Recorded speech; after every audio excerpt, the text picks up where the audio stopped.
Welcome to my channel. நாம் டெய்லியும் தோசை சாப்பிடுவோம்.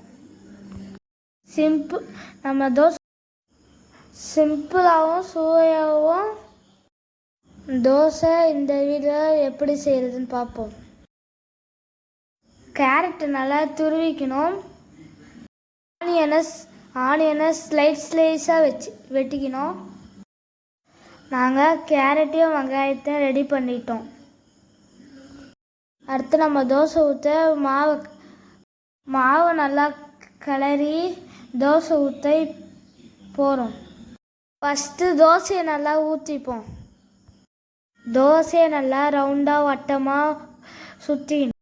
ஸ்லைஸாக கேரட்டை அரிஞ்சதை லைஸாக எல்லா இடத்துலையும் தூவி விட்டுக்கணும்.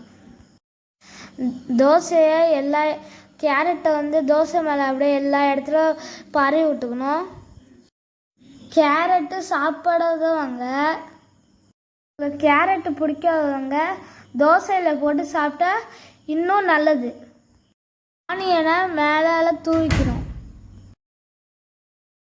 ஆனியனை தோசை மேலே எல்லா இடத்துலையும் தூவி விட்டுக்கணும். வெங்காயம் கேரட்டு போட்ட இடத்துல நல்லா தட்டி கொடுங்க. முக்கியமான ஒன்று, இட்லி பொடி எடுத்து நல்லா தூவி விட்டுக்கோங்க. எல்லாம் பரம்பரையும் நல்லா தட்டி விட்டுக்கோங்க. தோசை வெந்துருச்சா திருப்பத்துக்கு ரெடியாக இருக்கான்னு பாருங்க. பார்க்க காக்கா முட்டை பீஸா மாதிரியா இருக்கு? பார்க்க அப்படி உங்களுக்கு தோணுச்சா கமெண்ட்டில் சொல்லுங்கள். தோசை நல்லா வெந்துருச்சா எண்ணெய் நல்லா பரப்பி விட்டுக்கிட்டு திருப்ப பார்ப்போம். தோசை நல்லா வெந்துச்சா திருப்பி போடுங்க. திருப்பி போட்டுட்டு நல்லா வேக விடுங்க.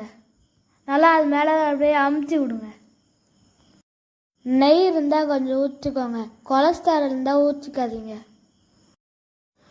தோசை ரெடி ஆகிடுச்சு. அடுத்து சட்னி பார்ப்போம். தோசைக்கும் இந்த வெங்காய சட்னிக்கும் நல்ல காம்பினேஷன். தோசையெல்லாம் செஞ்சு இந்த தோசை நல்லா ஹெல்த்தியான தோசை. இந்த கடை சட்னியும் நல்லா இருக்கும். இந்த தோசை ரொம்ப ரொம்ப ஹெல்த்தி தோசை. இந்த தோசை உங்களுக்கு பிடிச்சிருந்தா லைக் பண்ணுங்க.